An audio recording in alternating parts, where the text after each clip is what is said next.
External Affairs Minister Dr. S. Jaishankar has attended the Munich Security Conference. He has held bilateral meetings, in fact, with several world leaders and has met the Canadian counterpart, Melanie Joly, as well as his German counterpart. He has shared information of these meetings on his social media. He has appreciated Annalena Baerbock, who is the German Foreign Minister's insights and assessments, whereas his meeting with Melanie Joly, he has stated that it has understandably focused on the present state of bilateral ties of both the countries. I have, in fact, Dr. Jaishankar's statement on my screens. I request the crew upstairs to, in fact, reflect it.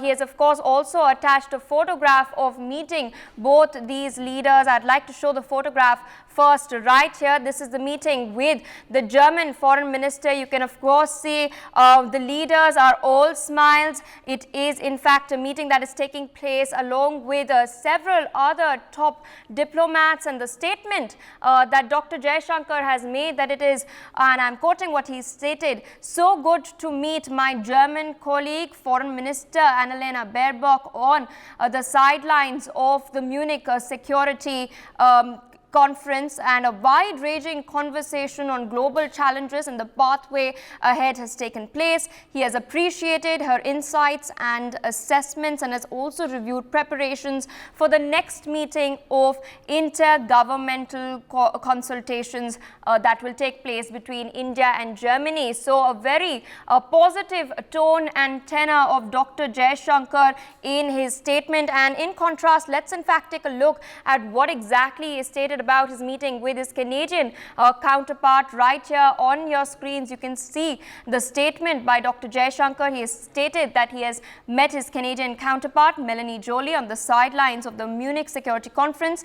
And I'm quoting what he stated: "Our conversation understandably focused on the present state of our bilateral ties, and it was also useful to exchange views on the global situation." And the photo posted also indicates a sea change in the tone and tenor as well. So, of course, joining us on the broadcast this morning is Mr. Sanjeev Srivastav, International Affairs expert. I've just read out Foreign Minister Jaishankar's statement. There is a considerable difference in the language, in the tone of what exactly Dr. Jaishankar has stated after his meeting with the German Foreign Minister as well as the Canadian Foreign Minister. What sort of message do you think India is now giving to Canada? Well, Pia, first of all, a very good morning to you. Good morning to all the viewers. India and Canada, both the nations are two large democracies. Though the issues of divergence had emerged, but democracies must always engage with each other. And that's the biggest strength of democracies, that despite having all sorts of divergences, differences, issues between them, they can agree to talk and agree to disagree on issues. And obviously that's the biggest strength of democracies, and that is why it is believed that democratic nations will always work together and will find a way out to resolve their issues, and they will move towards the shared destinations. And that's what precisely is happening between India and Canada. India and Canada relationship is a very deep relationship. It's a vast, big relationship. Huge Indian diaspora is there. So this relationship, though the issues of the concern had come between them, but that is being addressed by both the sides in a responsible way. And this is clear message comes out of this meeting between our External Affairs Minister, S. Jaishankar, and his Canadian counterpart, Melanie Joly. So I think both the nations are working together to resolve these issues of concern with regard to, and obviously India had also raised its concern with regard to the various anti-India activities. I'm sure that must have come into the discussion.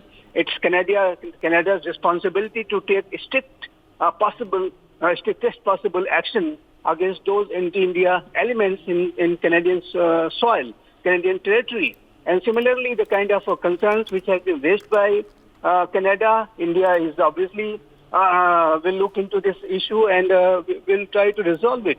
So I think the issues of divergences are not not going to create any kind of a deadlock between the two nations, and this kind of conversations and dialogue will go on.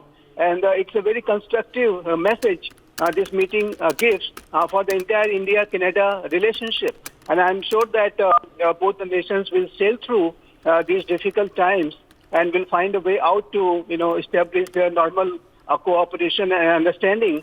And let me say here that it is important that democracies must strengthen their ties with each other. The kind of challenges in the Indo-Pacific region is facing, the kind of challenges the entire international community is facing because of the rising authoritarianism and other, big challenges. I think democracies must come together, and they should not, do anything which harms their, closer cooperation and understanding. I'm sure that and Canada understands India's importance in the Indo-Pacific region and the world. And India too understands that its cooperation with the democracies, and that's why you are saying that the Quad-like initiatives are being strengthened in the United States of America.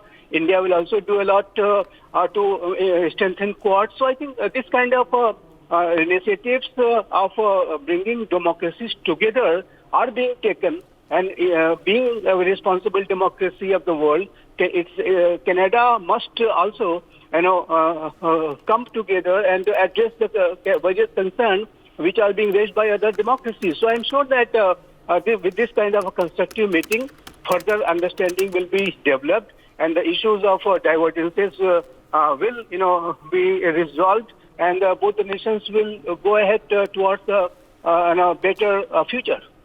For more such videos, subscribe to the NewsX YouTube channel, hit the bell icon.